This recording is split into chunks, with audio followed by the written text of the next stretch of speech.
আজ আমি তোমাদেরকে আমার খুব প্রিয় একটা মন্দির দেখাবো। মন্দিরের ভিতরে এবং বাইরের পরিবেশ যেন শান্ত, মনোরম, এক কথায় একটা শান্তিপূর্ণ পরিবেশ বলতে যদি কিছু বোঝায় তাহলে রানীবাগান ইয়ংস কর্নারে কালী মায়ের মন্দিরটাই আমার কাছে সেরা। তো ভিতরে গিয়ে আমি তোমাদের সবটা দেখাই, চলো।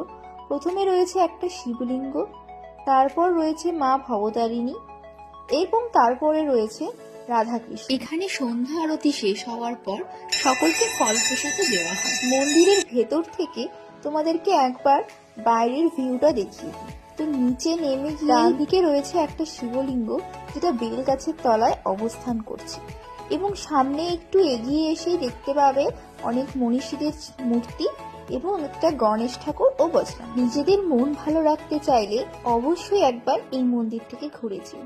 টাটা।